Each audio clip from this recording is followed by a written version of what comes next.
મુકં કરોતિ વાચાલં પંગું લંઘયતે ગિરિમ યત્કૃપાતમહં વંદે પરમાનંદમાધવમ. શ્રીવાસુદેવ વિમલામૃતધામવાસં નારાયણં નરકતારણનામધેયં શ્યામં શીतं દ્વિભુજમેવ ચતુર્ભુજં ચ ત્વાં ભક્તિધર્મતનયં શરણં પ્રપદ્યે. નમો હરિકૃષ્ણાય. આપણે આગળના ભગવદ્ ગીતાના વર્ગમાં જોયું હતું કે બંને સેનાની વચ્ચે રથને લઈ જઈ અને કૃષ્ણ પરમાત્મા અર્જુનને એવું કહે છે, પશ્ય પાર્થ, તું જોઈ લે કે તારે કોની કોની સાથે લડવાનું છે. અને ત્યારે પણ પરમાત્મા એવા શબ્દનો પ્રયોગ કરે કે અર્જુનના હૃદયમાં એમના સ્નેહીજનો વિશે રહેલો મોહ જાગૃત થાય. અને હવે અર્જુને પોતાના સંબંધીઓને જોયા, કોને કોને જોયા એની વાત આવે છે. પોતાના પુત્રોને જોયા છે, પૌત્રોને જોયા છે, ગુરુજનોને જોયા છે, આચાર્યને જોયા છે, ભાઈઓને જોયા છે, શાળાને જોયા છે, સસરાને જોયા છે. પોતાના તમામ સંબંધીઓને અર્જુને જોયા છે. ને હવે અર્જુન કેવી લાગણી વ્યક્ત કરે છે. 26મા શ્લોકમાં બધાનો ઉલ્લેખ આવ્યો. ત્યારબાદ પોતાના બધા જ કુટુંબીઓને જોયા પછી અર્જુને શું કર્યું, અર્જુનની સ્થિતિ કેવી થઈ, તેનું વર્ણન હવે આગળના 4 શ્લોકમાં છે. 27મો શ્લોક આપણે જોઈએ. તાન સમીક્ષ્ય સ કૌન્તેય સર્વાન બંધૂનવસ્થિતાન કૃપયા પરયાવિષ્ટો વિસિદ્ધનિદ્દમબ્રવીત. એક એક શબ્દનો અર્થ સમજવાનો આપણે પ્રયત્ન કરીએ. અવ્યવસ્થિતાન, અવસ્થિતાન, પોતપોતાની જગ્યા ઉપર સ્થિત.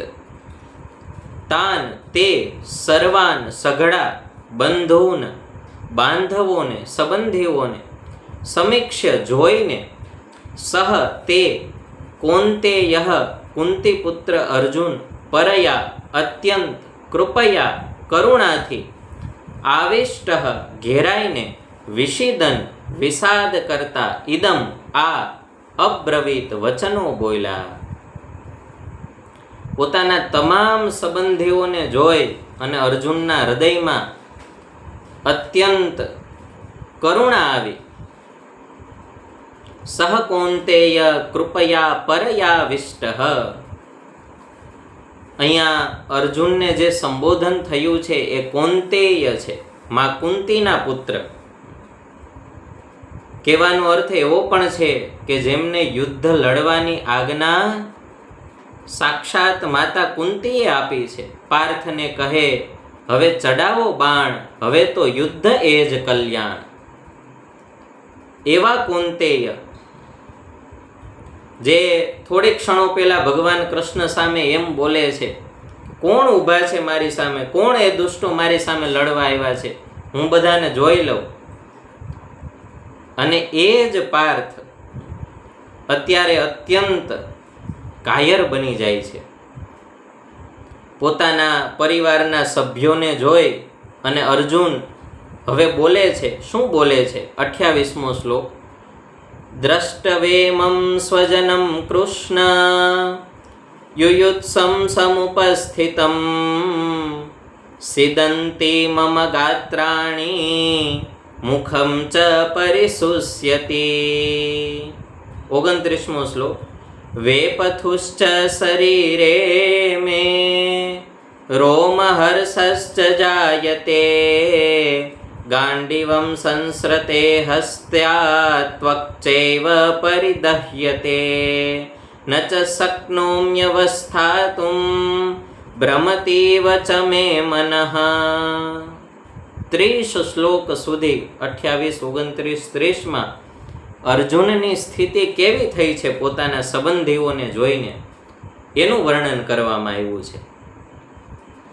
એક એક શબ્દનો અર્થ જોઈએ. કૃષ્ણ, હે કૃષ્ણ, યુયુત્સમ, યુદ્ધ કરવા ઈચ્છતા, ઇમમ, આ, સ્વજનમ, સ્વજન સમુદાયને, સમુપસ્થિતમ, પોતાની સામે ઊભેલા જોઈને, મમ, મારા, ગાત્રાણી, અંગો, સિદંતી ચ, શિથિલ થઈ રહ્યા છે. સ્વજનમ, સ્વજન સમુદાયને, સમુપસ્થિતમ, પોતાની સામે ઊભેલા જોઈને, મમ, મારા, ગાત્રાણી, અંગો, સિદંતી ચ, શિથિલ થઈ રહ્યા છે.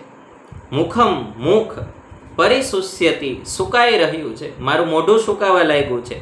ચ, તથા, મેં, મારા, શરીરે, શરીરમાં, વેપથુહુ, કંપારો, ધ્રુજારી, ચ, અને, રોમ હર્ષઃ, રૂવાડા ઊભા જાયતે, થઈ રહ્યા છે. હસ્તાત, હાથમાંથી, ગાંડીવમ, ગાંડીવ, ધનુષ્ય, અર્જુનના ધનુષ્યનું નામ ગાંડીવ હતું.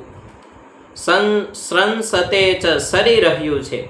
અને, ત્વક, એટલે ચામડી, એવ, એટલે પણ, પરિદહ્યતે, બળી રહી છે, મારા આખા શરીરમાં જાણે બળતરા થઈ રહી છે. મેં, એટલે મારું, મનઃ, એટલે મન, ભ્રમતી ઇવ, જાણે ભમે છે. ચ, તથા, અવસ્થાતુમ, ઊભો રહેવાને, ચ, પણ, ન શક્નોમી, હું સમર્થ નથી. હે કૃષ્ણ, મારા આ બધા સંબંધીઓને જોઈને મારી સ્થિતિ કેવી થઈ છે. મારું મુખ સુકાઈ રહ્યું છે, મારા ગાત્ર ઢીલા પડી રહ્યા છે, મને શરીરમાં કંપારી છૂટી રહી છે, ધ્રુજારી આવે છે, મારા હાથમાં હું ગાંડીવ પકડવા માટે સમર્થ નથી, મારા હાથમાંથી જાણે ગાંડીવ છૂટી રહ્યું છે, હું ઊભો રહેવાને પણ સમર્થ નથી. કૃષ્ણ, આવું મારી સાથે થાય છે. દ્રષ્ટમેવ સ્વજનમ કૃષ્ણ યુયુત્સમ સમુપસ્થિતમ. અર્જુનને કૃષ્ણ નામ ભગવાનનું ખૂબ વહાલું છે, માટે વારે વારે અર્જુન છે એ ભગવાનને હે કૃષ્ણ એવા સંબોધન કરે છે. અને ભગવાનને અર્જુનનું પાર્થ નામ એ અત્યંત પ્રિય છે. અનેક નામથી સંબોધન કરતા કૃષ્ણ પરમાત્મા અર્જુનને પાર્થ એવા નામથી પણ બોલાવે છે. અહીંયા એક દૃષ્ટિકોણ આપણે એ પણ વિચારવો જોઈએ કે દુર્યોધને જ્યારે યુદ્ધ માટે ઉત્સાહ બતાડ્યો ને વર્ણન કર્યું, અને એ પહેલાં આપણે પાત્રોનો પરિચય લીધો ત્યારે એક વાત આપણે કરી હતી કે દુર્યોધન છે એ વિચારહીન વ્યક્તિત્વ છે, જે વિચારતો જ નથી કે હું શું કરું છું, મારા કર્મનું પરિણામ શું હશે, મારે શું ફળ ભોગવવું પડશે. અને માટે એવા વિચારહીન દુર્યોધનને કોઈ પણ પ્રકારની ચિંતા થતી નથી. ભલે યુદ્ધ કરવું પડે તો કરી લેશું, કારણ કે એને કોઈ વિચાર જ નથી. જ્યારે અર્જુન વિચારમય છે, જે અર્જુન એવો સુરવીર છે, દેવોના પક્ષમાં યુદ્ધ કરે તો દેવોને પણ વિજય બનાવી દે, આવો સુરવીર છે. ગાંડીવનો ટંકાર કરે તો બ્રહ્માંડને ધ્રુજાવી દે, એવો અર્જુન કેમ ધ્રુજે છે? કારણ કે એ વિચારમય છે. એને વિચાર આવે છે કે મારા કર્મનું પરિણામ શું આવશે, હું શું જે કરું છું એનાથી પછી શું થશે. અને આવા વિચારમય અર્જુનને મૂંઝવણ આવી છે. એ પરિસ્થિતિ પણ આપણે ના ભૂલવી જોઈએ. ધૃતરાષ્ટ્રએ તો ભગવદ્ ગીતાની શરૂઆત જ એવી રીતે કરી કે મામકા પાંડવાશ્ચૈવ, મારા પુત્રો અને પાંડુના પુત્રો. પણ અહીંયા અર્જુનજીએ જે ભગવાનને કીધું છે યુયુત્સવ સમુપસ્થિતમ, અર્જુને મારું તારું નથી કર્યું, એને સામેના પક્ષમાં પણ પોતાના સ્વજનો છે એના દર્શન કર્યા છે. યુદ્ધ માટે જે કોઈ પણ ઉપસ્થિત છે એને એવું નથી કીધું કે મારા ભાઈઓને પાંડવોની સેના અને સામે કૌરવોની સેના. કોની પડખે કૃષ્ણ ઉભા રહીએ? અર્જુનનું ભલે આમાં કાયરતા ભરેલું વર્ણન છે, છતાં પણ એના હૃદયની એક ભાવના, અર્જુનનું જે વિચારવાન વ્યક્તિત્વ છે એના પણ આપણને દર્શન થાય. એના અંતરમાં ધૃતરાષ્ટ્ર જેવું મારું તારું નથી. એના અંતરમાં અહીંયા જે કોઈ પણ યુદ્ધ માટે ઉપસ્થિત થયા છે એ બધાની ચિંતા છે, અને એ બધાને જોઈ અને અર્જુનની સ્થિતિ એવી થઈ છે, સિદંતી મમ ગાત્રાણી ભ્રમતી વચ મે મનઃ. યુદ્ધના ભાવિ પરિણામની ચિંતા અર્જુનને અંતરમાં શોક રૂપે અર્જુનને ઘેરી લીધો છે. જે ગાંડીવનો ટંકાર ભલભલા દુશ્મનોના અંતરમાં ભય પેદા કરે એવો અર્જુન આજે ભવિષ્યના ચિંતનથી ભયભીત થઈ ગયો છે, અને ભગવાન કૃષ્ણની સામે સાવ એક વીરને ન શોભે એવા વચનો બોલવા લાગ્યો છે કે હવે હું મારું ગાંડીવ પકડવાય સમર્થ નથી. હવે આ મારું ગાંડીવ છે મારા હાથમાંથી સરકી રહ્યું છે, હું ઊભો રહેવાય સમર્થ નથી. પોતાના શરીરના શોખથી ઉત્પન્ન થયેલા 8 ચિહ્નોનું વર્ણન કરી અને હવે અર્જુન છે એ ભગવાન કૃષ્ણને 31મા શ્લોકમાં કહે છે, નિમિતાની ચ પશ્યામી વિપરીતાની કેશવ ન ચ શ્રેયોનું પશ્યામી હત્વા સ્વજનમાહવે. હે કેશવ, કેશવ હે કેશવ, નિમિતાની લક્ષણોને, ચ પણ, વિપરીતાની અવળા જ, પશ્યામી જોવ છું, આહવે યુદ્ધમાં, સ્વજનમ સ્વજનોને, હત્વા મારીને, શ્રેય કલ્યાણ, ચ પણ, ન નથી, અનુપશ્યામી જોતો. એ ભગવાન, મને હવે કંઈક અપશુકન થતા હોય એવું લાગે છે. જેની પડખે શુકનનો હિમાલય કહી શકાય એવા ઠાકોરજી ઊભા છે. શુભ માત્ર જેના ચરણમાં આવીને વાસ કરે એવા પરમાત્મા બાજુમાં ઊભા છે. છતાં પણ આ મોહરૂપી રોગ એવો ભયંકર છે, એ જ્યારે વ્યક્તિને આવૃત કરી દે ત્યારે વ્યક્તિને પણ મોહાંધ બનાવી દે છે. મોહને કારણે પોતાના શરીરમાં ઉત્પન્ન થતા લક્ષણોને અર્જુન છે એ અપશુકન માનવા લાગ્યા છે કે હે પરમાત્મા, મને હવે આમાં સારા શુકન દેખાતા નથી. મને એવું થાય છે કે આપણે યુદ્ધમાં હારી જઈશું અને આમાં અમારું આ લોકનું કે પરલોકનું કાંઈ સારું થવાનું નથી. પોતાનું કર્મ કર્યા વિના અર્જુન છે એ ફળની વાતો કરવા લાગ્યો છે, ફળની ચિંતા કરવા લાગ્યો છે. કૃષ્ણ ભગવાન શાંતિથી અર્જુનને સાંભળે છે, અને હજી તો ઘણું સાંભળશે. Krishna is a good listener. ભગવાન કૃષ્ણ જેવું શ્રેષ્ઠ સાંભળનાર પણ બીજું કોણ હોઈ શકે? અને અર્જુન, એને એવા મિત્ર મળ્યા છે કે એને એ બધું જ સંભળાવી શકે. હવે 32મા શ્લોકમાં અર્જુન શું કહે છે? ન કાંક્ષે વિજયમ કૃષ્ણ ન ચ રાજ્યમ સુખાની ચ કિમ નો રાજ્યેન ગોવિંદ કિમ ભોગેર જીવિતેન વા. હે કૃષ્ણ, કૃષ્ણ હે કૃષ્ણ, ન તો વિજયમ વિજય, કાંક્ષે ઈચ્છું છું, ન રાજ્યમ એટલે કે રાજ્ય, ચ અને સુખાની સુખ પણ, ગોવિંદ હે ગોવિંદ, નહ અમારે, રાજ્યેન રાજ્યથી, કિમ સો લાભ, ભોગે હે ભોગોથી, વા એટલે અથવા, જીવિતેન જીવનથી પણ, કિમ શો લાભ. હે કૃષ્ણ, અમારા સ્વજનો સર્વ જેમાં મૃત્યુ પામે એવું કદાચ અમે સુખ પામીએ, કદાચ અમને પછી ત્રિલોકીની સમૃદ્ધિ મળે, આખી પૃથ્વીનું રાજ્ય મળે, પણ જેમાં અમારા સ્વજનો જ નહીં હોય, અમારા ભાઈઓ નહીં હોય, અમારા ભાંડેડા નહીં હોય, અમારા દાદા નહીં હોય, અમારા સ્વજનો, અમારા મિત્રો નહીં હોય, તો એવા સુખને અમે પછી શું કરશું?